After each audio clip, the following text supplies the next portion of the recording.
নমস্কাৰ মোৰ আন এটি ভিডিঅ'লৈ আপোনালোক সকলোকে স্বাগতম জনাইছোঁ। গৰুখুটি ৰাজাপুখুৰীত অনুষ্ঠিত হৈ যোৱা শ্ৰী শ্ৰী অখণ্ড মঠ ভাগৱত পাঠত আমন্ত্ৰণ কৰা হৈছিল গুৱাহাটীস্থিত যোগ প্ৰশিক্ষক হিমাদ্ৰী নাথ কটকী বাইদেউক। যোগ আমাৰ শৰীৰৰ বাবে কিমান প্ৰয়োজন সেয়া হয়তো আমি সকলোৱে জানো। আহকচোন তেখেতে দিয়া ভাষণৰ কিছু অংশ শুনো।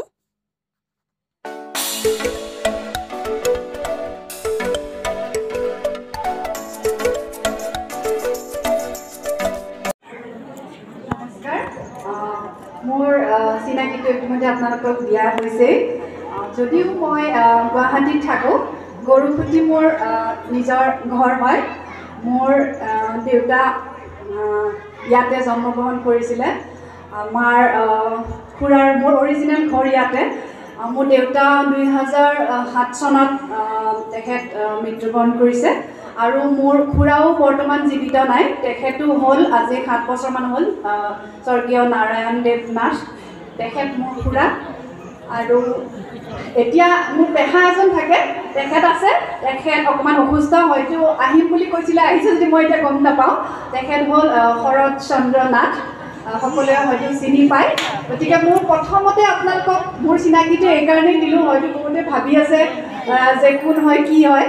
মই কথা ভালকৈ ক'ব নাজানো। মোৰ প্ৰথমতেই ভুল হৈ গ'ল যে মই আপোনালোকক ক'ব লাগিছিল যে শ্ৰদ্ধাৰ আজিৰ সভাৰ সভাপতি মহোদয়, আজিৰ সভাৰ অতিথিবৃন্দ, লগতে মোৰ শ্ৰদ্ধাৰ আৰু মৰমৰ গৰুখুটিবাসী ৰাইজ, পলমকৈ হ'লেও ক'লোঁ, গতিকে দায়দোষ নধৰিব।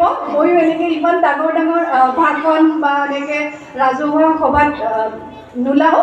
আপোনালোকে টিভিত দেখা পাই চাগে, টিভিত এটা কেমেৰাৰ সন্মুখত 4-5টামান মানুহৰ আগত প্ৰগ্ৰেম কৰোঁ। চ' সেই কনফিডেন্টটো আছে যদিও ইমান এনেকৈ সমূহীয়াকৈ দৰ্শক মই আজি ফাৰ্ষ্ট টাইম দেখিছোঁ। চ' অকণমান নাৰ্ভাছনেছ ফিল কৰি আছোঁ। গতিকে যদি কিবা ভুল কওঁ বা অকণমান যদি ভুল হয়, ৰাইজে শুধৰাই ল'ব বুলি আশা কৰিলোঁ।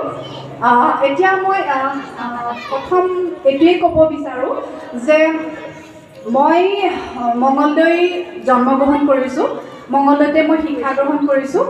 আৰু মই গ্ৰেজুৱেশ্যন কমপ্লিট কৰাৰ পিছত মই গুৱাহাটীলৈ ল' পঢ়িব গৈছিলোঁ। কিন্তু মোৰ ল' পঢ়ি থকা সময়তে বিয়া হ'ল যেনিবা, চ' ল'টো মই তাতে সামৰিবলগীয়া হ'ল। চ' মোৰ শিক্ষা জীৱন সিমানেই। তাৰপিছত মোৰ বিয়া হোৱাৰ পাছত মই প্ৰথমতে আপোনালোকক মোৰ জাৰ্ণিটি ক'ব বিচাৰিছোঁ যে মই য়োগাৰ লাইনত কেনেকৈ আহিলোঁ বা আজি মোৰ এইখিনি নাম বা কাম কেনেকৈ হৈছে, মই সেইটো আপোনালোকক কোৱাটো খুবেই প্ৰয়োজন। মই যেতিয়া বিয়া হোৱাৰ পাছত মোৰ ছোৱালী হ'ল, মোৰ 2জনী ছোৱালী মই লগত লৈ আহিছোঁ, মোৰ হাজবেণ্ডকো লৈ আহিছোঁ। আৰু আপোনালোকে শুনি ভাল পাব যে আমাৰ গোটেইবিলাকে য়োগা প্ৰেমিক, অৰ্থাৎ আমি ঘৰৰ সকলোৱে য়োগা কৰোঁ। আৰু মই ভাবোঁ যে মই অকল সুস্থ থাকিলে নহ'ব, মোৰ ঘৰখন সুস্থ থাকিব লাগিব। গতিকে মই যেতিয়া সুস্থ থাকিম, মোৰ ঘৰখন যেতিয়া সুস্থ থাকিব, মোৰ ওচৰ চুবুৰীয়া যেতিয়া সুস্থ থাকিব, সমাজ এখন সুস্থ থাকিব, তেতিয়াহ'লে এখন দেশ এনেই সুস্থ হ'ব। কথাটো এনেকুৱা যে ভাৰতবৰ্ষ স্বাধীন হ'লে গৰুখুটি বা গুৱাহাটী এনেই স্বাধীন হ'ব। চ' মোৰ কনচেপ্টটো তেনেকুৱা। চ' মই যেতিয়া মোৰ ছোৱালী জন্ম হ'ল, মোৰ অকণমান শাৰীৰিক কিছুমান ব্যাধি আহিলে, অকণমান নহয় ভালেখিনিও আহিছিলে। আৰু সেইবোৰ ক্ৰমান্বয়ে মানে কি ক'ম, গাঢ় হৈ যাব ধৰিলে। অৰ্থাৎ বেমাৰবিলাক কেনেকুৱা যে আমাক এৰি নাযায়। এবাৰ যেতিয়া আমাৰ শৰীৰত বাহ বান্ধিব, সেই বেমাৰবিলাক আমাৰ ঘৰ বান্ধি লয়। চ' মোৰ প্ৰথমতে অলপ হ'ল, চাইনাছ হ'ল, নাক ব্লক হ'ল, নাক ব্লক হোৱাৰ কাৰণে হাৰ্টৰ প্ৰব্লেম হ'ল, হাৰ্টৰ প্ৰব্লেম হোৱাৰ কাৰণে মোৰ উশাহ নিশাহ প্ৰব্লেম হ'ল, মোৰ গেছৰ প্ৰব্লেম হ'ল। এনেকুৱা গেছ যে মোক হস্পিটেলত লৈ গৈ ইনজেকশ্যন চেলাইন দি আকৌ ঘৰলৈ লৈ আহিবলগীয়া হয়। হাৰ্টৰ এনেকুৱা প্ৰব্লেম যে মোৰ হাৰ্ট বিট পালছটো ইমান বাঢ়ি থাকে যে মই নিজে ঠিক নহয়, বহুত কষ্ট পাওঁ। আকৌ মোক ডক্টৰ তাত নিব লাগে, আকৌ তাতে কি এইবিলাক মেডিকেল এইবোৰ মই ভালকৈ নাজানো, সেইবোৰ কিবাকিবি লগাই ECG চাই কৰি মেলি হাৰ্ট বিট মোৰ নৰ্মেল কৰে। গতিকে মই তেনেকুৱা চিটুৱেশ্যন এটাৰ মাজত পাৰ হৈছিলোঁ। আৰু লগতে মোৰ যেতিয়া 2 নম্বৰ ছোৱালীজনী জন্ম পাইছিলে, মোৰ তেতিয়া গৰ্ভত থাকোঁতে মোৰ খুব বেছি চুগাৰ হৈছিলে। আৰু মই চুগাৰটোৰ কথা আজি মই আপোনালোকক ভালকৈ ক'ম। হয়তো ইয়াতে বহি থকা বেছি সংখ্যক লোকৰে ডায়েবেটিছ অৰ্থাৎ চুগাৰ বেমাৰটো আছে। এইটো একো লাজৰ বা সংকোচ কৰা বিষয় বা বেমাৰ নহয়। খাদ্যৰ অভাৱ, চৰ্চাৰ অভাৱ, কৰ্মৰ অভাৱ, বা বহুত কাৰণত বংশগত কাৰণত হ'ব পাৰে মেইনলি মই খাদ্যটোকে দুখ দিওঁ কাৰণ আজিকালি খাদ্যবিলাক আপোনালোকে দেখিছে উঠি অহা ল'ৰা ছোৱালীয়ে চাইনিজ ফুড খাই ভাল পায় পিজ্জা বাৰ্গাৰ লুচি তৰকাৰী ভাত দালি পাহৰিয়ে গৈছে গতিকে খাদ্যৰ অভাৱতো উঠি অহা চামৰো ডায়েবেটিক হয় এনেকুৱা নহয় যে বয়সৰ লগত হয় চ' মোৰো হৈছিলে তেতিয়া মোক ডক্টৰে কৈছিলে যে বংশত তোমালোকৰ কাৰোবাৰ চুগাৰ আছে নেকি হয় মোৰ দেউতাৰ আছিলে মোৰ দেউতাৰ বংশৰ বেছিভাগ লোকৰে আছিলে মোৰ মাহঁতৰ বংশৰ লোকৰো আছিলে মই ক'লোঁ যে আছিলে তেতিয়া কৈছিলে যে প্ৰেগনেঞ্চিত অহা ডায়েবেটিকটো পাৰ্মানেণ্টলি নাথাকে যদিও যে আপোনাৰ পিছৰ বয়সত যে চুগাৰ হ'ব সেইটোৰ এইটো আগজাননী মানে আপুনি সাৱধান হওক ভগৱানে সেইটো আপোনাক ছিগনেল এটা দিছে চ' চাবি কাঠি আপোনাৰ হাতত এইফালে মোৰ হাৰ্টৰ প্ৰব্লেম আছেই এনি টাইম নাৰ্ছ এই আপোনাৰ কি নামটো নজৰুল যিটো অট্ৰিভিন কিবা কিবি এইবোৰ মানে মোৰ বেগত থাকে কাৰণ মোৰ নাকটো এনি টাইম ব্লক থাকে মই আজি ধুনীয়াকৈ আহিছোঁ লিপষ্টিক লৈ আহিছোঁ কিন্তু বিশ্বাস কৰিব তেতিয়া মোৰ লিপষ্টিক লোৱা মনতেই নপৰে কাৰণ উঠটো ইমান ফাটি থাকে কাৰণ মই নাকেৰে উশাহ ল'ব নোৱাৰিছিলোঁ মই খালি মুখেৰে উশাহ লওঁ আৰু মোৰ টোপনিটো মোৰ দুটা গাৰুৰ ছাইডত অট্ৰিভিনটো থাকে কাৰণ মই টোপনিটো মোৰ মানে অট্ৰিভিন অট'মেটিকেলি হাতেৰে গুচি যায় এডিক্ট টাইপ হৈছিলে চ' তেনেকুৱা কষ্টৰ মাজেৰে মই পাৰ কৰিলোঁ যেতিয়া মোৰ ছোৱালী অকণমান ডাঙৰ হ'ল তেতিয়া মোক মোৰ দাদা এজনে কৈছিলে যে আজিকালি যুগৰ জৰিয়তে বহুত অসাধ্য সাধন হয় বেমাৰ আজাৰ বিশেষকৈ কোনো শৰীৰৰ ছাইড এফেক্ট নোহোৱাকৈ কিছুমান বেমাৰ নিৰ্মূল কৰিব পাৰি তুমি যোৱাচোন বহুত দিন ভাবিলোঁ মই একচুৱেলি একদম সৰুৰ পৰা মই বিহু নাচৰ লগত জড়িত মই খুব ভাল নাচিছিলোঁ মই বিহুৰাণীও হৈছিলোঁ মঙলদৈত একদম সৰুৰ পৰা নাচিছিলোঁ মই অকৰি হৈছিলোঁ নাচত খুব ভাল আছিলোঁ খেলিছিলোঁ আৰু খেলোঁতে তেতিয়া য়োগাৰ ভংগীমাবিলাক মই তেতিয়াই দিছিলোঁ গতিকে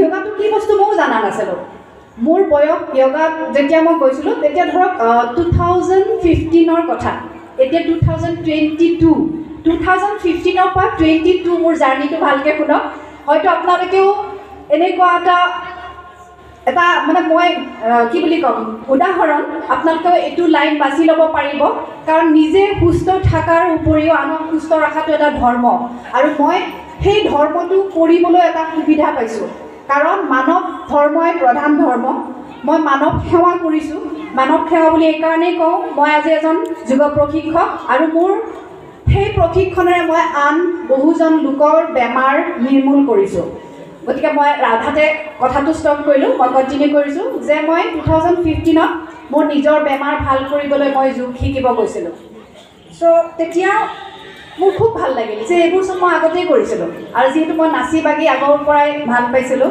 চ' শৰীৰটো অলৰেডি তেনেকৈ ভংগীমাত আছেই গতিকে বিশেষ একো অসুবিধা হোৱা নাছিল তাৰপিছত মই লাহে লাহে কম্পিটিশ্যনবিলাক এটেণ্ড কৰিলোঁ যেতিয়া মই কম্পিটিশ্যনবিলাকত জিকিব ল'লোঁ তেতিয়া মোৰ আৰু বেছি ইণ্টাৰেষ্ট বহিলে যে বস্তুটো কেনেকুৱা না কম্পিটিশ্যন টাইপ চ' মোৰ তেনেকৈ বেমাৰবিলাকো যেতিয়া লাহে লাহে মোৰ প্ৰথমতে নাক খোলা কথাটো কওঁ ইমান সোনকালে মই ৰিজাল্ট পাইছোঁ যে আপোনালোকক মই বুজাব নোৱাৰোঁ অট্ৰিভিন মই কেনেকৈ বাদ দিলোঁ মোৰ মনত নাই কিন্তু মই এতিয়া অট্ৰিভিনো নলওঁ মই এতিয়া হস্পিটেলতো নাযাওঁ এতিয়া মোৰ চুগাৰো নাই এতিয়া মোৰ কোনো প্ৰব্লেম নাই মোৰ গেছৰ প্ৰব্লেম নাই কোনো প্ৰব্লেম নাই চ' মই একদম পাৰফেক্ট চ' মই যেতিয়া আগতে মেডিচিন খালে কি হয় আপোনালোকে নিশ্চয় জানে যে ডক্টৰী ট্ৰিটমেণ্ট কৰিলে এটা বেমাৰ ভাল কৰিব গ'লৈ এটা অইন এটাই লগ দিয়ে অৰ্থাৎ ঔষধৰ এটা পাৰ্শ্ব প্ৰতিক্ৰিয়া থাকে চ' সেইটো বহুতে জানে সেইকাৰণে তৎক্ষণাত ট্ৰিটমেণ্ট ডক্টৰী ট্ৰিটমেণ্ট ল'বলৈ ভয় কৰে কিন্তু আমাৰ য়োগাটোত কি হয় যে আমি কোনো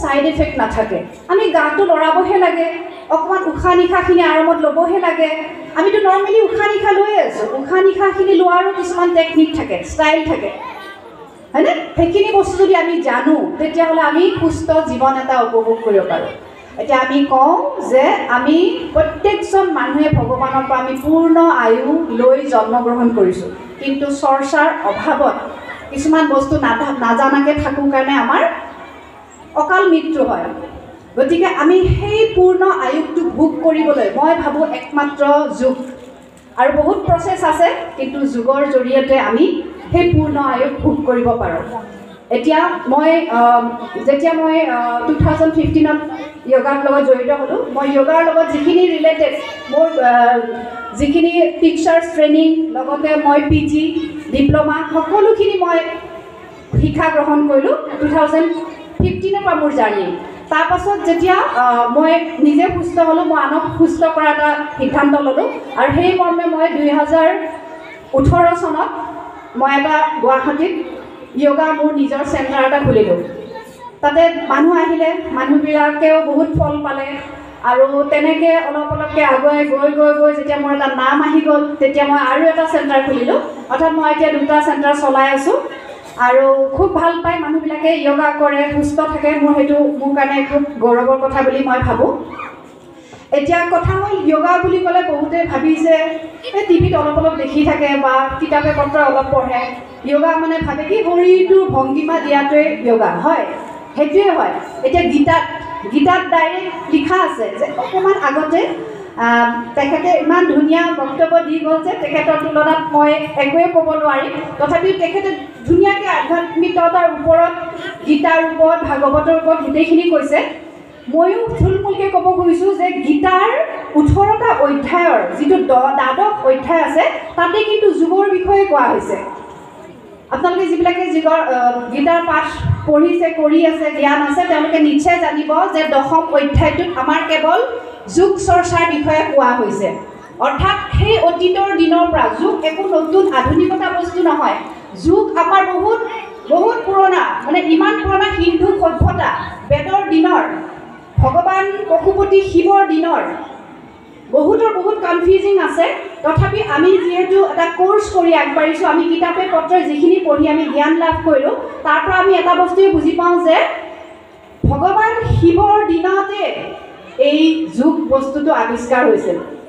তাৰ আগত হিন্দু সভ্যতা আহিছিলে আমাৰ 2700ৰ পৰা 2200ৰ ভিতৰত। তেতিয়া আমাৰ কি হৈছিলে, হিন্দু সভ্যতাৰ কিছুমান খনন কাৰ্য চলিছিল আৰু সেই খনন কাৰ্যত কিছুমান মূৰ্তি পোৱা গৈছিল আৰু সেই মূৰ্তিবিলাক য়োগাৰ ভংগীমাত পোৱা গৈছিল। গতিকে কিছুমানে ভাবে যে বেদৰ যুগৰ, কিছুমানে ভাবে হিন্দু যুগৰ। গতিকে যিয়ে নহওক বহুত যে পুৰণা সেইটো মই আপোনালোকক ক'লোঁ।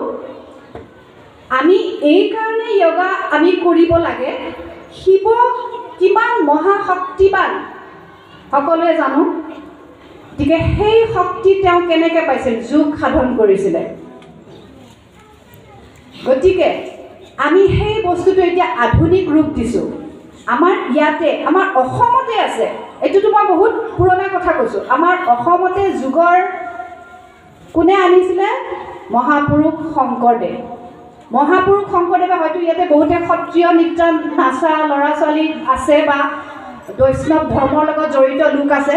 তেওঁলোকে জানিব যে নৱ বৈষ্ণৱ ধৰ্মৰ প্ৰৱৰ্তক মহাপুৰুষ শ্ৰীমন্ত শংকৰদেৱে যি জ্ঞানী ব্যানী যিমান আমাৰ ধৰ্মৰ বিষয়ে আনিলে, তাৰ লগত যিখিনি সত্ৰীয়া নৃত্য, সেই সত্ৰীয়া নৃত্যৰ ব্যাকৰণ ৰূপে মাটি আখৰাটোক কোৱা হয়। আৰু এই মাটি আখৰাটোতে আমাৰ গোটেই য়োগাখিনি আছে। আমি যে যোগ কৰি সুস্থ থাকিব পাৰোঁ, শাৰীৰিক ভংগীমা দি যে আমাৰ শৰীৰটো সুস্থ ৰাখিব পাৰোঁ, সেইবোৰ সকলো শংকৰদেৱে কৈ গৈছে। গতিকে আমাৰ অসমতে আছে প্ৰৱৰ্তক। আমি বাহিৰত নাযাওঁচোন, আমি অসমৰখিনিয়ে লওঁ। শংকৰদেৱৰ যিখিনি সত্ৰীয়া নৃত্যত কাছৈ পানী কোৱা, মৈৰাই ধৰা, কিবা মই ইমান নাজানো বাৰু, থিয়নল, কিবা এনেকুৱা আছে, সেই সকলোবোৰ আমাৰ য়োগাৰ ভংগীমা। আৰু সেই ভংগীমাবোৰ ল'লে বা দিলে আমাৰ কিছুমান ব্যাধি দূৰ হয়। এতিয়া গীতাত কৈছে যে যোগ কৰ্মসু কৌশলম, অৰ্থাৎ কৰ্ম কৰাৰ কৌশলেই হৈছে যোগ। কৰ্ম কৰাৰ কৌশলেই হৈছে যোগ। গতিকে আমি কৰ্ম কৰি যাব লাগে আৰু কৰ্মৰ এটা নিৰ্দিষ্ট লক্ষ্য থাকিব লাগে, তেতিয়াহে আমি ছাকচেছ হওঁ। গতিকে আমি মই এতিয়া আপোনালোকক বেছি এইবোৰ কৈ থাকিলে কিছুমানে নুবুজাবিলাকে চাগে ভাবিছে কি কৈ আছে। মই সকলোৱে বুজাকৈ কৈ দিছোঁ। যোগ কৰিলে আমাৰ কি হয়? যোগ সকলোৱে জানে যে মহৰ্ষি পতঞ্জলি, চবেই নাম শুনিছে আজিকালিতো, পতঞ্জলি চবৰে মুখে মুখে, বাবা ৰামদেৱ এনেকৈ ক'লে বুজি পাব, হয়নে? বাবা ৰামদেৱ বুলি ক'লে চাগে অলপ অলপ চিনাকি লাগিছে, ভাল লাগিছে যে ইমান লাইনত আহিছে কথাবোৰ। একচুৱেলি এতিয়া আমি টিভিটো চলাই দিলে বাবা ৰামদেৱক দেখা পাওঁ আৰু তেখেতে মডাৰ্ণ এই কনচেপ্টটো আনিছে।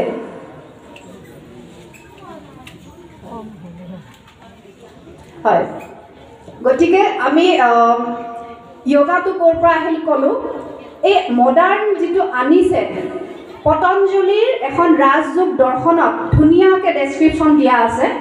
সেই মৰ্মে আমাক যোগাৰ এইখিনি ভালকৈ শুনিব, সৰু ডাঙৰ সকলোৰে কাৰণে কৈছোঁ, উঠি অহা প্ৰজন্মখিনিৰ কাৰণে বেছি দৰকাৰী, যিহেতু আজিৰ মেইন টপিকটো হৈছে আধ্যাত্মিকতাৰ ওপৰত জ্ঞান।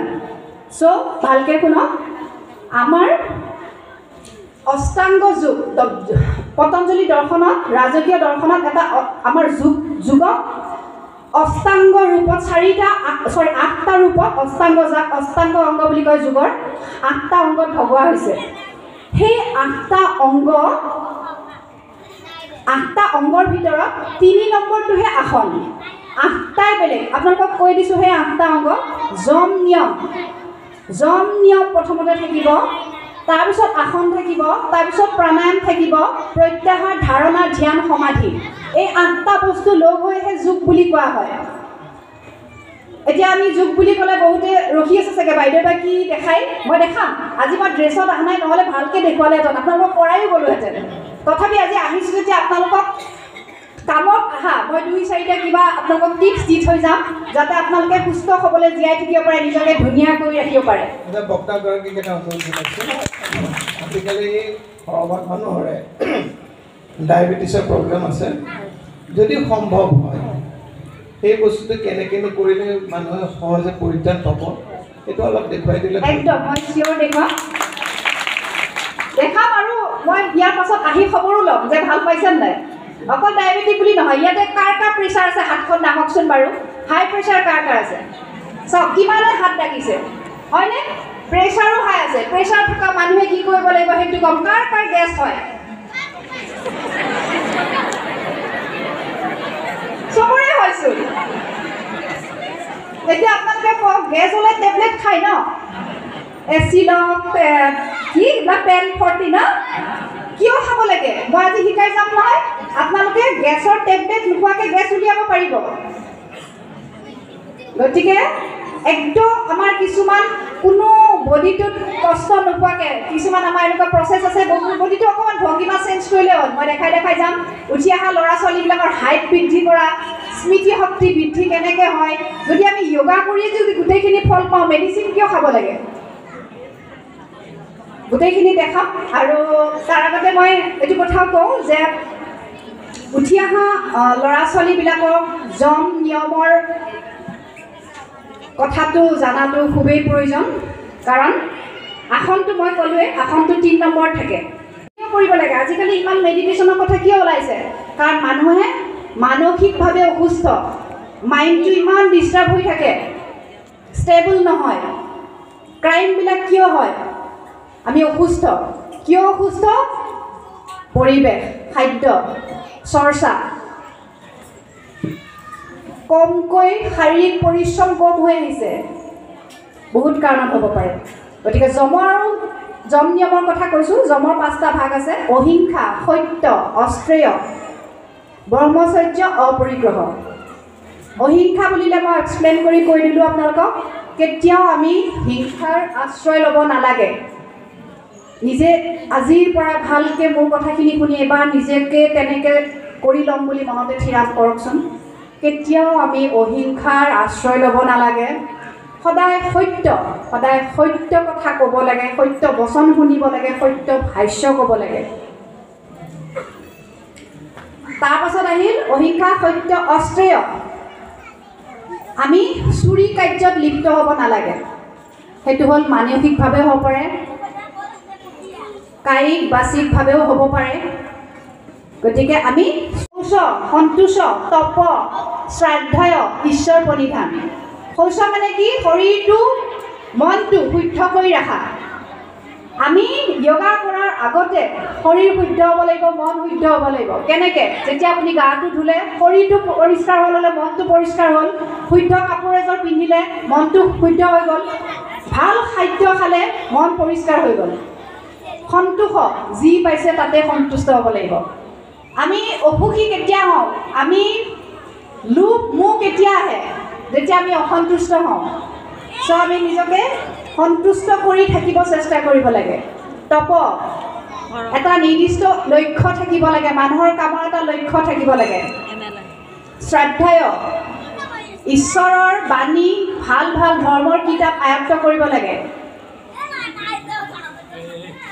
এইবোৰ ক'লে আপোনালোকে ভাবিব যে কি কৈ আছে, মেইন কথাটোলৈ নাহে, কিন্তু এইখিনি কথা জনাটো খুবেই প্ৰয়োজন। তাৰ পাছত আহিব আসন। এতিয়া আসনৰ কথাটো আহিছোঁ। য়োগা বুলি ক'লে সাধাৰণতে মানুহে আসনটোকে বুজে। এতিয়া মই কি ক'ব খুজিছোঁ বুজি পাইছেনে? যে গোটেইখিনি ইনক্লুড কৰিহে যোগ হয়।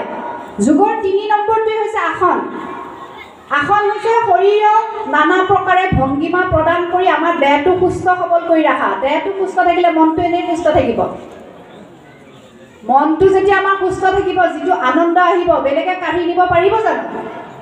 সেইকাৰণে আমি প্ৰথমে নিজৰ মনটো সুস্থ কৰি ৰাখিব লাগে। যদি আমাৰ শৰীৰত কিবা বেমাৰ থাকে, ব্যাধি থাকে, ৰোগ থাকে, আমাৰ মনটো জানো সুস্থ হ'ব? নহয়।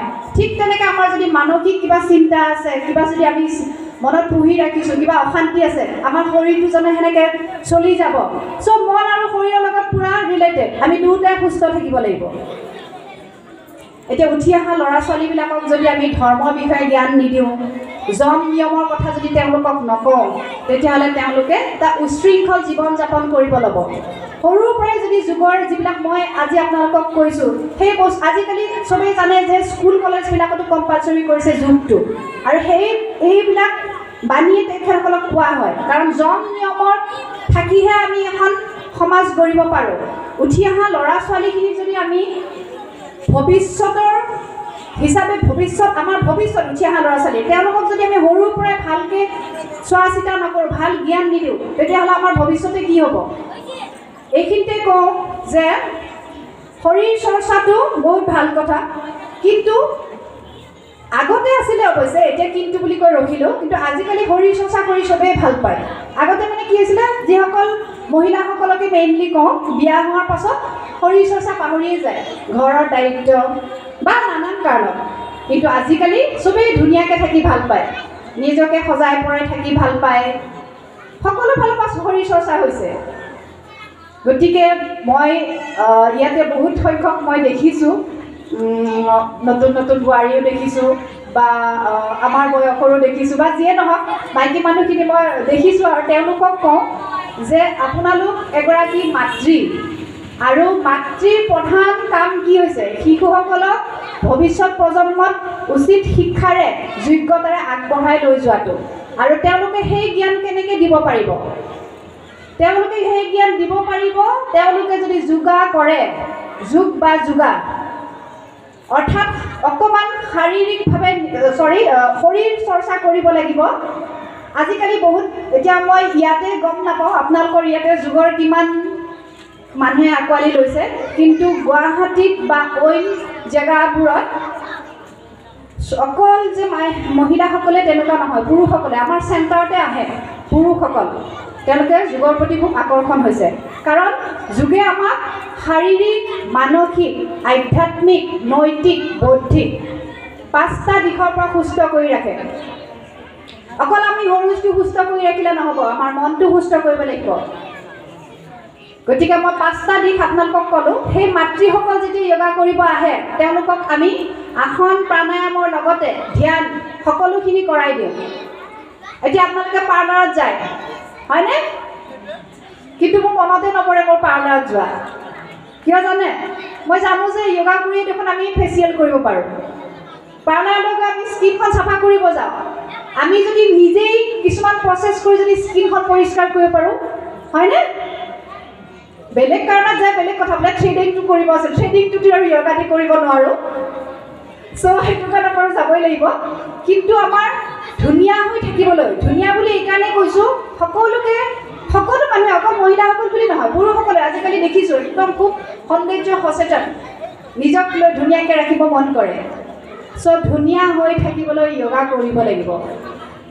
আপোনালোকৰ যদি চুলি পকিছে, সেইটোকো আমি য়োগাৰ জৰিয়তে কণ্ট্ৰলত ৰাখিব পাৰোঁ। যাৰ পকি গৈছে তাকতো কেঁচা কৰিব নোৱাৰোঁ বাৰু, কিন্তু যাৰ পকা নাই তেওঁলোকৰ ৰাখিব পাৰোঁ বহুত দিনলৈ নপকাকৈ। যিটো আমাৰ বয়সত স্কিনটো কুচি কুচি হয় ন, খুটৰা খুটৰি পৰে, আমাৰ যদি ব্লাড চাৰ্কুলেশ্যন ঠিক থাকিব, আমি বুঢ়া কেনেকৈ হ'ম? আমি বুঢ়া হ'ব নোৱাৰোঁ। বাৰ্ধক্যটো আমি বহুত দেৰিকৈ আহে। সেইকাৰণে য়োগা কৰা মানুহক বহুতে দেখি গমেই নাপায় যে আচলতে বয়স মানুহজনৰ কিমান। আমাৰ মেইন বস্তুটোৱে হৈছে আমি যোগাৰ জৰিয়তে শৰীৰটো সুস্থ কৰি ৰাখিব পাৰোঁ শাৰীৰিক মানসিকভাৱে। এতিয়া আমাৰ যোগা কৰিলে কি হয়, আমাৰ গ্ৰন্থিবিলাকে ভালকৈ কাম কৰিব লয়, শিৰা উপশিৰাবিলাকে কাম কৰিব লয়, ব্লাড চাৰ্কুলেশ্যন আমাৰ ভাল হয়, ব্ৰেইনলৈকে অক্সিজেন যায়। অক্সিজেনটোৰ কথা কওঁতে মই কওঁ যে ক'ভিড হওঁতে এই মহামাৰী কৰোণাৰ সময়ত কিমান মানুহক আমি হেৰুৱালোঁ। আৰু আপোনালোকে নিশ্চয় জানে প্ৰব্লেমটো কি হয়, ব্ৰিথিং প্ৰব্লেম। মানুহে সেইটোকে জনা হ'ল যে ব্ৰিথিং প্ৰব্লেম, শ্বাস প্ৰশ্বাসৰ অসুবিধা। বিশ্বাস কৰিব, গুৱাহাটী মহানগৰীত বেছিভাগ হস্পিটেলত যোগা প্ৰশিক্ষক ক'ভিডৰ সময়ত লৈ যায়, ব্ৰিথিং এক্সাৰচাইজ কৰিব দিয়ে।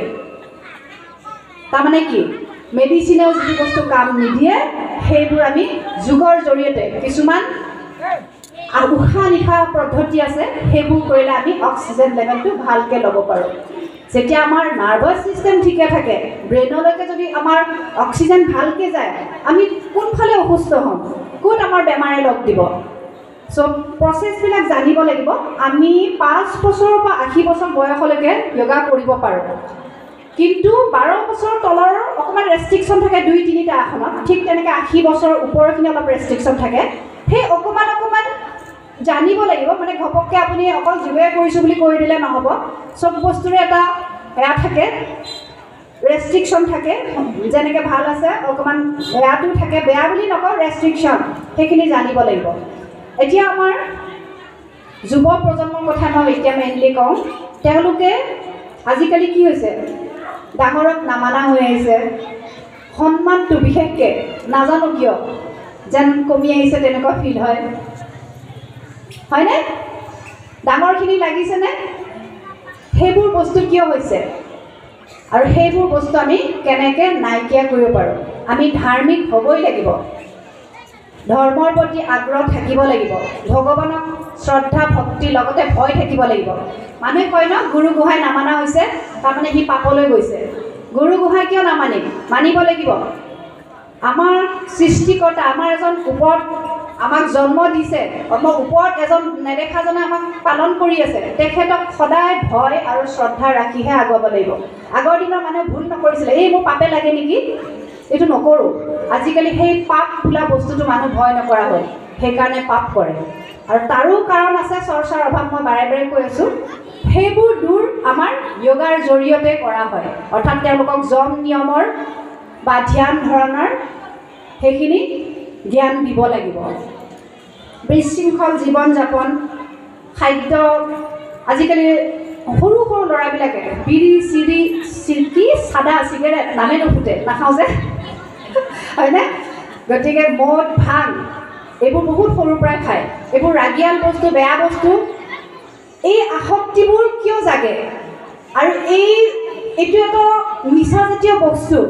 এইটো আমি যিমানে খাম আমাৰ নিচাটো লাগি গৈ থাকিব। সেই নিচাজাতীয় বস্তুবিলাক আমি কেনেকৈ এভইড কৰিব পাৰোঁ? যোগা কৰি। কাৰণ যেতিয়া আমি যোগা কৰিম, আমি মনেৰে পিউৰিফাই হ'ম। কাৰণ আমাৰ ইয়াতে মেইনলি ধাৰ্মিক ধৰ্মটোৱে থাকিল ন, সকলোখিনিয়ে থাকিল। কৈছোঁ নহয় আপোনালোকক যে শাৰীৰিক, মানসিক, আধ্যাত্মিক, নৈতিক, বৌদ্ধিক সকলো ফালৰ পৰা আমি সুস্থ সবল হৈ থাকিব পাৰোঁ। আৰু বিশ্বাস কৰক, যোগা কৰা মানুহ মই মোৰ যিমান লগ পাইছোঁ, মোৰ টাচত যিমানবোৰ আছে, ইচ্ছা কৰে নে নকৰে নাজানো, কিন্তু ৰাগিয়াল বস্তুৰ পৰা তেওঁলোক দূৰত থাকে। কাৰণ আমাৰ বডিটোৱে সেইখিনি নলয়, পাৰ্মিশ্যন নিদিয়ে। সেইটো ব্ৰেইনে অট'মেটিকেলি মানি লয়। শৰীৰটো নলয়, চব ব্ৰেইনটোৱে নলয়। গতিকে যোগাটো অকল শৰীৰ বুলি নহয়, আমি মানসিকভাৱেও সুস্থ থাকোঁ। উঠি অহা ল'ৰা ছোৱালীখিনিক মই এইটোৱেই ক'ম যে তেওঁলোকে যোগ কৰক, সুস্থ থাকিব লাগিব, গুৰুজনক মানিব লাগিব। আৰু আপোনালোকৰ যিহেতু পথ প্ৰদৰ্শক কোন, গুৰু বা ঘৰৰ মা দেউতা, তেওঁলোকক সন্মান কৰিব জানিব লাগিব। এইটো একো জোৰ কৰা বস্তু নহয়, এইটো অন্তৰৰ পৰা অহা বস্তু। সেই শ্ৰদ্ধাটো, ভক্তিটো অন্তৰৰ পৰা আহিব লাগিব। কেতিয়া আহিব? যেতিয়া আমি ধাৰ্মিক হ'ম। আজি এতিয়া এই সভাৰ মেইন উদ্দেশ্যটো আপোনালোকক আজি 3 দিন ধৰি ব্যক্ত কৰিয়ে আছে, মই আৰু বেলেগকৈ নকৰোঁ। খুব ভাল লাগিছে যে আপোনালোকে বছৰত এনেকুৱা এটা ধৰ্ম অনুষ্ঠান ৰাখিছে আৰু মানুহখিনি একগোট হৈছে বা ধৰ্মৰ বিষয়ে আলোচনা কৰিছে। উঠি অহা ল'ৰা ছোৱালীখিনিক এই জ্ঞান দিছে বা এই জ্ঞানৰ মাজত বান্ধ খুৱাবলৈ চেষ্টা কৰিছে। সেইখিনি যাতে উঠি অহা ল'ৰা ছোৱালীখিনিয়ে বুজি পায়।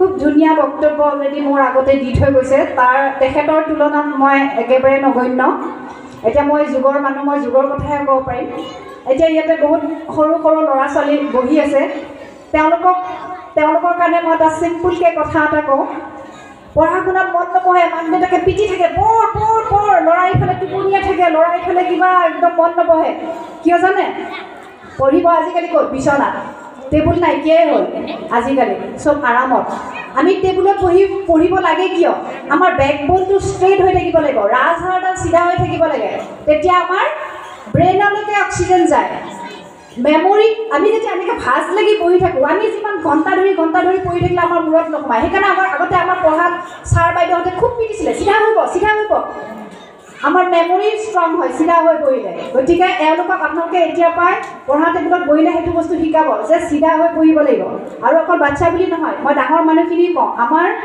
যৌৱন অটুট থাকে কেনেকৈ এই বেকবন ৰাজহাড়ডাল যদি আমি চিধাকৈ ৰাখিব পাৰোঁ গোটেইটো আমাৰ এইডালৰ ওপৰতে আমি যদি য়োগাৰ ভংগীমাবিলাক দিওঁ আমি গোটেইখিনি ৰাজহাড়ডালক উদ্দেশ্যে কৰোঁ ফৰৱাৰ্ড বেণ্ডিং বেক বেণ্ডিং টুইষ্টিং সকলোখিনি যেতিয়া আপুনি বয়স হৈছে বা বাৰ্ধক্য আহিছে কেতিয়া ফিল কৰিব যেতিয়া আপুনি তললৈ হালতে অসুবিধা পিছলৈ চাওঁতে অসুবিধা হয়নে ৰাজহাড়ডালে আপোনাক কাম নিদিয়ে ফিক্স হৈ গৈছে ফ্লেক্সিবল নহয় তেতিয়া আমাৰ ফিল হ'ব এই মোৰ বয়সে হ'ল নেকি কিন্তু আপুনি যদি বহো বুলি তলত বহি দিব পাৰিছে দৌৰোঁ বুলি অলপ দৌৰি যাব পাৰিছে উঠো বুলি উঠি দিব পাৰিছে আপোনাৰ বয়স হৈছে আপুনি কেনেকৈ ফিল কৰিব মানে মই চব কৰিব পাৰিছোঁ বয়স এটা নাম্বাৰ আহিব যাব কিন্তু আপুনি যে সেই বয়সকো নেওচি যে আপুনি পূৰ্ণ জীৱন উপভোগ কৰি আছে সেইটোহে মেইন কথা এতিয়া মই আপোনালোকক ক'ম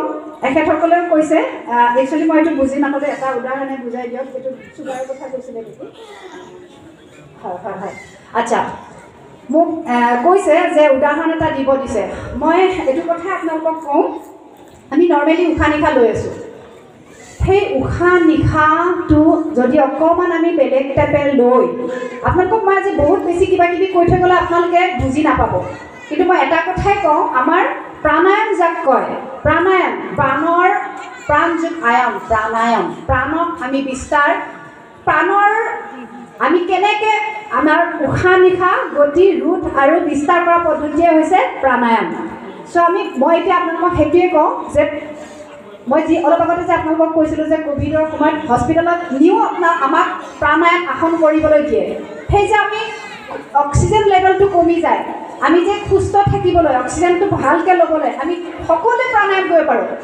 বয়সৰ কোনো সীমা নাথাকে বয়সৰ কোনো বাধা নাথাকে প্ৰাণায়াম সকলোৱে কৰিব পাৰে এটা মই একদম ইজি প্ৰচেছ কওঁ সকলোৱে কৰিব পাৰে ইয়াতে বহি থকা সৰু ডাঙৰ পৰা সকলোৱে ব্ৰিথিং এক্সাৰচাইজ যাক কয় আপোনালোকে বহুতে হয়তো নাজানে বহুতে কৈ থাকে যে ব্ৰিথিং এক্সাৰচাইজ কৰিব ডক্টৰে প্ৰেছক্ৰিপশ্যনখনত লিখি দি পঠিয়ায় যে ব্ৰিথিং এক্সাৰচাইজ কৰিব বুজি নোপোৱাবিলাকে ভাবে কি বা ব্ৰিথিং এক্সাৰচাইজ এতিয়া আমি য়োগা কৰা মানুহবিলাকে বুজি পাওঁ যে ব্ৰিথিং এক্সাৰচাইজ কি মই সকলোকে উশাহ লোৱা প্ৰচেছ এটা চিম্পুলকৈ কৈ যাওঁ যাক আমি বাবা ৰামদেৱক যোনে চাইছে বা বুজিছে তেওঁ ব্ৰিথিং এক্সাৰচাইজ অনুলোম বিলোম সকলোৱে চাগে নামটো শুনি ভাবিছে কিবা এটা জানা শুনা নাম কৈছে এতিয়া দেখাব চাগে মই সেইটোকে দেখাম ব্ৰিথিং এক্সাৰচাইজ অৰ্থাৎ আমাৰ অক্সিজেনটো আমাৰ ব্ৰেইনলৈকে আমি কেনেকৈ ৰাখিব পাৰোঁ আমি সুস্থ সবল ব্ৰেইনটো যেতিয়া আমাৰ এলাৰ্ট থাকিব সুস্থ থাকিব শৰীৰটো এনেই সুস্থ থাকিব আমি প্ৰথম মই আপোনালোকক দেখাব ওলোৱাটোৱে হৈছে অনুলোম বিলোম প্ৰাণায়াম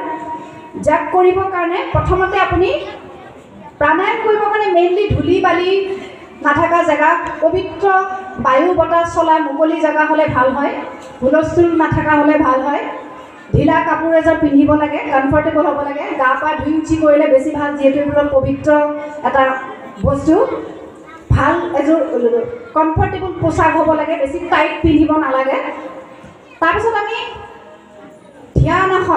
ধ্যান আসন বুলি ক'লে এতিয়া ভাবিব কি বা ধ্যান আসন বহিছোঁ কথা নাই য়োগা কৰা মানুহবিলাকে বুজি পাইছে হয়তো ধ্যান আসন এইটো মই আকৌ পিছত এক্সপ্লেইন কৰিম এতিয়া আপোনালোকে যোনে যেনেকৈ বহি আছে তেনেকৈও বহিব পাৰে খালি ৰাজহাড়ডাল চিধা হ'ব লাগিব ৰাজহাড়ডাল চিধা কৰি আমি প্ৰথম এই দুটা আঙুলি এনেকৈ ল'ম ইণ্ডেক্স ফিংগাৰ মিডল ফিংগাৰ দুটা প্ৰচেছত মই দেখাম এতিয়া মই ব্ৰিথিং এক্সাৰচাইজ দেখাই আছোঁ এই দুটা আঙুলি আমি আইব্ৰজটো ইয়াতে আমাৰ আইব্ৰজৰ মাজত আজ্ঞা চক্ৰ সকলোৱে জানে থাৰ্ড আইত আমি সামান্য প্ৰেছ কৰিম কিয় কৰিম কাৰণ আমি থাৰ্ড আইটো এক্টিভ কৰিছোঁ অৰ্থাৎ আমাৰ কনচেন্ট্ৰেট ডেভেলপ কৰিম আমি চকু বন্ধ কৰিম যদিও আমাৰ মাইণ্ডটো এলাৰ্ট থাকিব এনেকৈ চকু দুই আইব্ৰজৰ মাজত ৰখিম তাৰপিছত চকু বন্ধ থাকিব কিন্তু আমি বন্ধ চকুৰে আমাৰ হাতৰ আঙুলিৰ ওপৰত দৃষ্টি থাকিব লাগিব অৰ্থাৎ এনেকুৱাকৈ বন্ধ চকুৰে ওপৰলৈ চাই থাকিম তাৰপিছত আমি বুঢ়া আঙুলিটোৰে ৰাইট নষ্ট্ৰিলটো ৰাইট ফালৰ নাকটো কৰকচোন কৰক চবেই কৰোঁ দিয়ক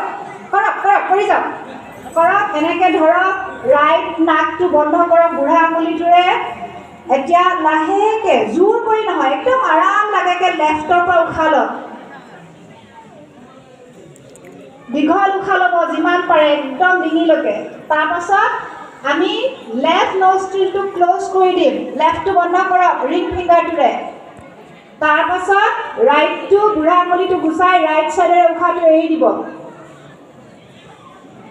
ইয়াতে এটা কথা মনত ৰাখিব উশাহ আমি যিমান ল'লোঁ তাতকৈ ডাবুল উশাহ এৰিব লাগে আকৌ আমি এৰা চাইডেৰে উশাহ ল'ব লাগিব অৰ্থাৎ ৰাইট চাইডেৰে এৰিছিলোঁ ৰাইট চাইডে ল'ব লাগিব লাহে লাহে আৰু একদম ধীৰ স্থিৰে দীঘল উশাহ তাৰপাছত আমি লেফ্টেৰে উশাহ এৰি দিব লাগে এইটোৱে হৈছে সকলোৱে বুজা আৰু জানা ব্ৰিথিং এক্সাৰচাইজ অনুলম বিলম এইটো পাৰিলে বাকী আৰু প্ৰাণায়াম বহুত আছে এইটো একদম সকলোৱে বুজা আৰু বেনিফিচিয়েল চ' সকলোৱে কৰিব লাগে এতিয়া আহিল সৰু ল'ৰা ছোৱালীৰ কাৰণে মই কওঁ বহুতৰ এতিয়া আজিকালি ছোৱালীয়ে হওক ল'ৰা হওক সোনকালে ওখ হ'ব লাগে ওখ হোৱা স্মৃতিশক্তি বৃদ্ধি হোৱা এটা মই আসন দেখাই দিম আজি মই ড্ৰেছত আহিলে মই ভালকৈ দেখাই দিলোঁহেঁতেন কিন্তু এইটো পাৰিছোঁ কাৰণে মই দেখাই দিছোঁ যিসকলৰ ওখ হ'ব মন আছে তেওঁলোকে কৰিব মই দেখাই দিছোঁ বাৰু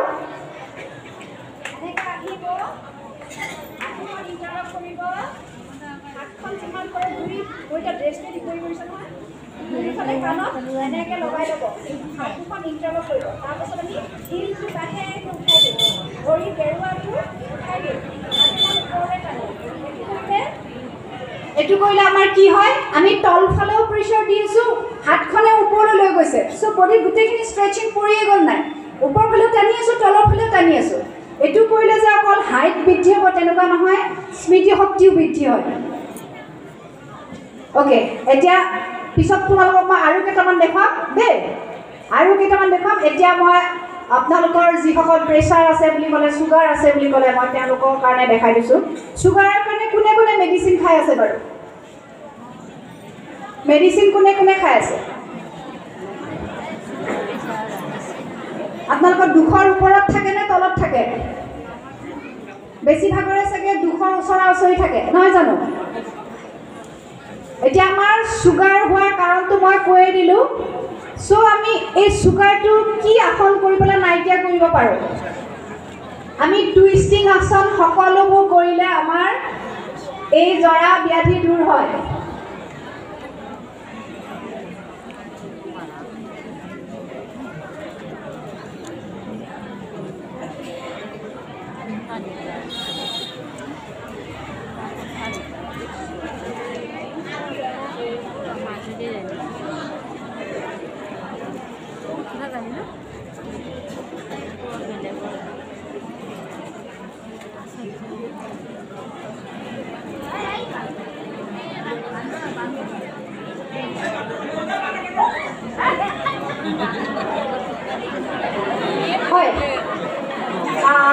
ঠিক আছে এতিয়া মই আপোনালোকক তেনেহ'লে চুগাৰৰ কাৰণে কি আসন কৰিলে আপোনালোকে চুগাৰটো নিৰ্মূল কৰিব পাৰে মই কৈ দিছোঁ যদি আপোনালোকে এতিয়াও হোৱাগৈ নাই যিসকলৰ হোৱাগৈ নাই তেওঁলোকে যদি এই অভ্যাস ডেইলি কৰে আপোনাৰ চুগাৰ কেতিয়াও নহ'ব যিসকল অলৰেডি হৈছে তেওঁলোকে মেডিচিনটো বাদ দিব পাৰিব যদি সদায় কৰে মানে কণ্ট্ৰলত থাকিব কাৰণ আমাৰ শৰীৰত যেতিয়া এটা বেমাৰ আহে সি আমাক এৰি থৈ নাযায় সেইটো আমি খালি দমাই ৰাখোঁ কণ্ট্ৰলত ৰাখোঁ সেই কণ্ট্ৰলত ৰাখিব পৰা কেইটামান আসন আছে যাক আমি মণ্ডুকা আসন বুলি কওঁ যাক আমি বক্ৰাসন বুলি কওঁ বা টুইষ্টিং আসন গোটেইখিনিয়ে প্ৰথমতে মই থিয় হৈ পেলাই মই আপোনালোকক এটা উদ্যান বান্ধা মুদ্ৰা দেখাই দিম যিহেতু মই মেইন আমাৰ ডায়েবেটিকৰটোৱে মই এতিয়া দেখাব ওলাইছোঁ আপোনালোকক মই থিয় হৈ পেলাই দেখাই দিছোঁ বাৰু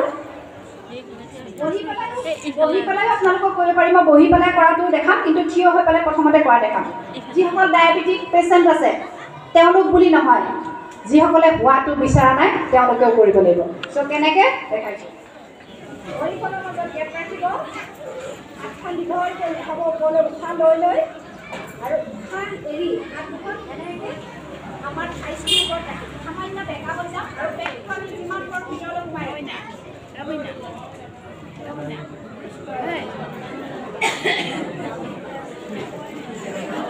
আচ্ছা ৰেষ্টুৰেণ্ট ছেকেণ্ড অদ্ভুত লাগিছে মই কেতিয়াবা আপোনালোকক আকৌ পাতিব মই এবাৰ পুৰা ড্ৰেছত আহিম আৰু আপোনালোকক ধুনীয়াকৈ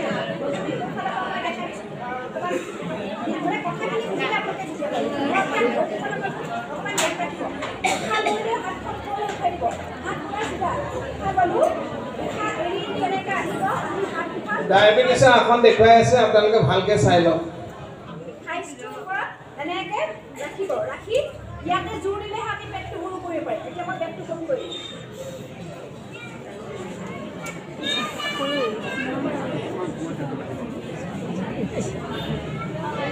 দেখিছেনে অলপ এনেকৈ সোমাব পাৰিব লাগিব অৰ্থাৎ আমাৰ পেটৰ ফেটছটো পিঠিৰ লগত লগাব পাৰিব লাগিব এনেকুৱা নহয় যে আপুনি সকলোৱে পাৰিব ইয়াতে ফেটছৰ কথাই নাই যেতিয়া আমি চৰ্চা কৰোঁ সকলোবোৰ প্ৰচেছ যেতিয়া আমি ভালকৈ কৰি যাওঁ আমি সকলোবোৰ সম্ভৱ হৈ যায় দিনত আপোনাৰ পেটটো খালী হৈ থাকিব লাগিব য়োগা কৰাৰ কিছুমান নিয়ম আছে আপুনি যদি লাইট কিবা খাইছে তেতিয়াহ'লে 20 মিনিটছ গেপ দিব লাগিব আৰু যদি হেভি মিল লৈছে 3 পৰা 4 ঘণ্টা সময় গেপ দিব লাগিব তাৰ পাছতহে আমি আসনবিলাক কৰিব পাৰোঁ এইটো কৰিবৰ কাৰণে আপোনালোকে 3 পৰা 4 ঘণ্টা সময় খাদ্য খোৱাৰ পিছত কৰিব লাগিব এইটো যদি আপুনি দিনত 3-4 বাৰকৈ কৰে খালী পেটত 10 বাৰকৈ তেতিয়াহ'লে আপোনাৰ চুগাৰে কোনো অনিষ্ট কৰিব নোৱাৰে চুগাৰ আপোনাৰ একদম নৰ্মেল হৈ থাকিব লাগিব লগতে এটা মই বহি পেলাই দেখাই দিছোঁ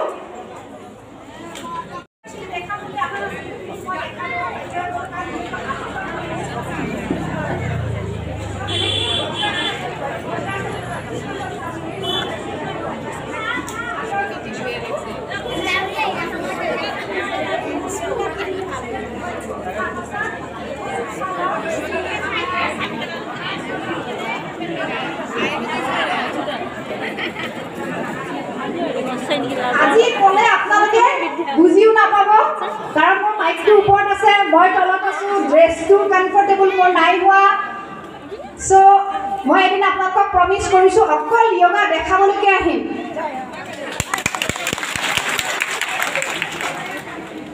এতিয়া আৰু এটা কথা কৈছিলোঁ গেছ সকলোৰে হয় গেছ কেনেকৈ দূৰ কৰিব পাৰি আসনৰ জৰিয়তে কিমান অশান্তিদায়ক নহয় জানো গেছ হ'লে চ' আমি আসন কৰি গেছো নাইকিয়া কৰিব পাৰোঁ যাক আমি পৱন মুক্তাসন বুলি কওঁ বহুতে জানিছে চাগে আপোনালোকে বেলেগ নকৰিলেও প্ৰাণায়াম মই যিটো দেখাইছোঁ সেইটো সকলোৱে কৰিব পাৰে ব্ৰিথিং এক্সাৰচাইজ কৰক আৰু যদি নাম শুনি গম পাইছে পৱন মুক্তাসন তেতিয়াহ'লে কৰিব চেষ্টা কৰিব কিন্তু গোটেইখিনি আপোনাৰ প্ৰচেছ ৱাইজ হ'ব লাগিব ব্ৰিথিঙৰ ওপৰত হ'ব লাগিব য়োগাটোৱে হৈছে আমাৰ মেইনলি ব্ৰিথিং এক্সাৰচাইজ আৰু যদি আমি ব্ৰিথিঙৰ ওপৰত নকৰোঁ এনেই কৰি থাকোঁ সেইটো হৈছে আমাৰ ব্যায়াম হৈ যাব আমি ব্যায়াম নহয় আমি কি কৰোঁ শৰীৰটোক শাৰীৰিক মানসিকভাৱে সুস্থ কৰোঁ আমাৰ নাৰ্ভাছ ছিষ্টেম ক্লিয়াৰ কৰোঁ অক্সিজেন লেভেল ক্ৰিয়েট কৰোঁ চ' প্ৰচেছ ৱাইজ যাব লাগিব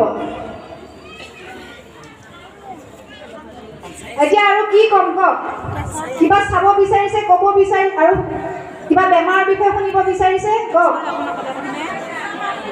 আপোনালোকৰ ফালৰ পৰা সুধিছোঁ কওক মই দেখাই থৈ যাব পৰাকৈ আপোনালোকক কিবা আছে নেকি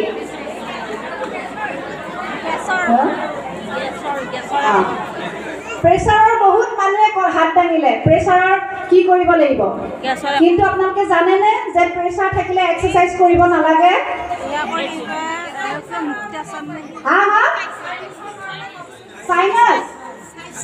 সাইনাছৰ কাৰণে আপুনি প্ৰাণায়াম কৰিবই লাগিব অলপ আগতে ব্ৰিথিং এক্সাৰচাইজ দেখালোঁ আনন্দম বিলম প্ৰচেছ আমাৰ ক্লিনিং ইণ্টাৰনেল ক্লিনিং শৰীৰ শোধনৰ আমাৰ প্ৰচেছ বহুত আছে আপোনালোকে সেইবোৰো জানিব লাগিব নদী ধতি বস্তি সেইবোৰ ক'লে আপোনালোকে বুজি নাপাব পিছত মই ক'লো নহয় গোটেইখিনি লৈ মই আপোনালোকৰ ওচৰত আহিম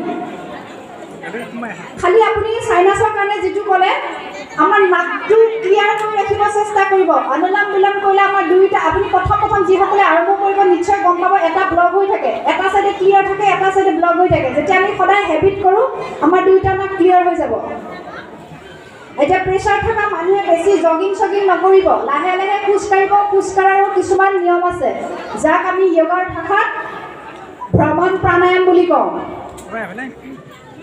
মই ভ্ৰমণ প্ৰাণায়ামটো আপোনালোকক মেইনলি দেখাইছোঁ অলপ আগতে যিটো মই ল'ৰা ছোৱালী ওখ হ'বৰ কাৰণে প্ৰচেছ দেখালোঁ সেইটো হাই প্ৰেছাৰ থকা মানুহে নকৰিব হাই প্ৰেছাৰ থাকিলে আমি বেক বেণ্ডিং কৰিব নালাগে ফৰৱাৰ্ড বেণ্ডিং কৰিব নালাগে প্ৰেছাৰ থকা মানুহৰ অকণমান লাইট এক্সাৰচাইজ আছে সেইখিনি জানিব লাগিব মেইনলি মই ভ্ৰমণ প্ৰাণায়ামটো দেখাম ভ্ৰমণ প্ৰাণায়াম হৈছে আপুনি ৰাতিপুৱা সূৰ্য উদয় হোৱাৰ লগে লগে উঠক মুকলি জেগাত যাওক পাৰিলে যদি বন আছে ঘাঁহ বন আছে মুকলি জেগাত চেণ্ডেল খুলি খালী ভৰিৰে আহক এতিয়া আপুনি ষ্টাৰ্ট কেনেকৈ লাগিব এনেইতো আপোনালোকে কয় যে মই ইমান খোজকাঢ়োঁ মৰ্ণিং ৱাক কৰোঁ ইভিনিং ৱাক কৰোঁ মোৰ প্ৰেছাৰটো নৰ্মেলেই নহয় ৱাক কৰাৰ কিছুমান টেকনিক আছে প্ৰেছাৰ থকা মানুহে কি কৰিব লাগিব ভ্ৰমণ প্ৰাণায়াম অৰ্থাৎ এটা জেগাত থিয় হৈ ল'ব প্ৰথমতে চেষ্টা কৰিব উশাহ লৈ 4 খোজ আগুৱাই যাব উশাহৰ লগে লগে 4 খোজ 4 খোজ লৈ আগুৱাই যাওক তাৰপাছত 4 খোজ দি উশাহটো এৰি দিম প্ৰথম আপুনি 1 মাহমান সেইটো কৰিব লাগিব 4 খোজ লওক 4 খোজত উশাহ এৰক তেতিয়া আপুনি অকণমান ব্ৰিথিঙৰ ওপৰত কণ্ট্ৰলটো আহিব আপুনি বুজি পাব যে কিমান সময়ত এৰিব লাগে ধৰিব লাগে তাৰপাছত 1 মাহমান যোৱাৰ পাছত আপুনি 4 খোজ লওক আৰু 6 খোজত উশাহটো এৰিব চেষ্টা কৰিব লাগিব বুজি পাইছেনে কিবা পাইছে নাই কওকচোন কাৰণ কালিৰ পৰা আপোনালোকে ষ্টাৰ্ট কৰক তেতিয়াহে গম পাব মই কৈ লওঁ তাৰপিছত মই দেখাম একো দেখুৱা বস্তু নহয় খোজ কাঢ়িব লাগে উশাহ নিশাহৰ লগত কৰিব লাগে প্ৰথমতে 4 খোজ ল'ব 4 খোজ এৰিব মই টিভিত প্ৰগ্ৰেমবিলাক দেখাই থাকোঁ আপোনালোকে যদি দেখিছে যদি সেইবোৰো চাইছে বা চাই আপোনালোকে নিশ্চয় ফল পাব টিভিত মই বেছিভাগ থেৰাপি ৱাইজ ক্লাছবোৰ দিওঁ আৰু বিশ্বাস কৰিব টিভি প্ৰগ্ৰেম চাই টিভি চেনেলত গৈ মোৰ নাম্বাৰ লৈ মোৰ চেণ্টাৰলৈ মানুহ বিচাৰি আহে তেওঁলোকে সেই বস্তুবোৰ ফ'ল' কৰিছে কাৰণে উপকাৰ পাইছে কাৰণে মোক বিচাৰি আহিছে চ' এইবিলাক একদম সহজে কৰিব পাৰা কিন্তু আপোনালোকে কোনো কষ্ট নোপোৱাকৈ কৰিব পাৰে কিন্তু ফল পাবই ঠিক আছে মই আৰু এবাৰ কৈছোঁ 4 খোজ ল'ম 4 খোজ এৰিম উশাহ লৈ 4 খোজ গ'লোঁ উশাহ এৰি 4 খোজ এৰিলোঁ এমাহমান যোৱাৰ পিছত 4 খোজ ল'ব 6 খোজত উশাহ এৰিব 4 খোজ ল'ম 6 খোজত এৰিম তাৰপাছত 6 খোজ ল'ম 8 খোজত এৰিম লাহে লাহে বঢ়াই যাব এৰাৰটো পৰিমাণটো বঢ়াব তাৰপিছত আপুনি 8 উশাহটো 8 বাৰ ল'ব 12ত এৰিব যেতিয়া আপুনি 8ৰ পৰা 12 এইটো আপুনি যেতিয়া আপোনাৰ হাতৰ মুঠিত আহিব তেতিয়া আপোনাৰ প্ৰেছাৰ নৰ্মেল বুজি পালেনে মুকলি জেগা থাকিলে চব ৰেলি ষ্টাৰ্ট কৰাই দিলোঁ হয় মই আজিয়ে কৰালোহেঁতেন ভাবি আছে এতিয়া কি 6 খোজ 4 খোজ কি কৈ আছে 4 খোজ উশাহ লৈ ল'ব এনেকৈ নাপালে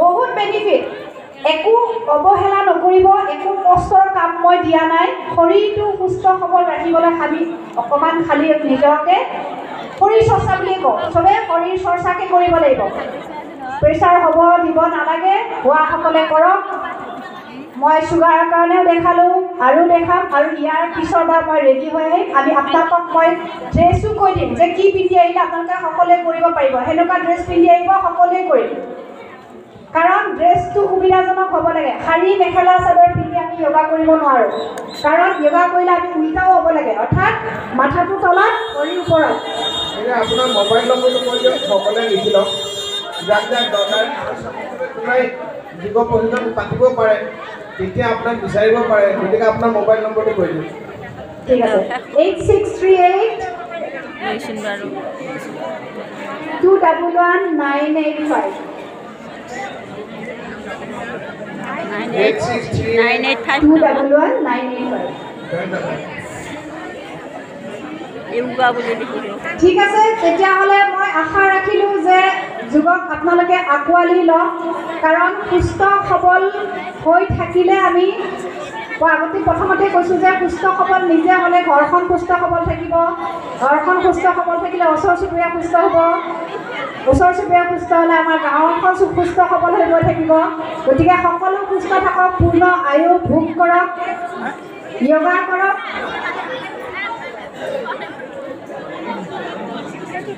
আৰু কিবা দেখাব লাগিব কওক মই এতিয়া সামৰণি মাৰিম চ' কিবা যদি আৰু আপোনালোকৰ আছে সুধিব পাৰে একদম ইজিলি ক'ব পৰাকৈ যদি মনত কিবা আছে দেখুৱাব পৰাকৈ গেছৰ কাৰণে কৈ দিলোঁ পৱন মুক্তাসন কৰিব লাগিব পেটত হেঁচা পৰা সকলোবোৰ আসনে গেছৰ কাৰণে ভাল এতিয়া মই শুই দিব লাগিব যদি পৱন মুক্তাসন কৰিব লাগে তথাপি মই থিয় হৈ পেলাই কিন্তু থিয় হৈ পেলাই এটা মই দেখাই দিছোঁ গেছৰ কাৰণে আপুনি কি কৰিব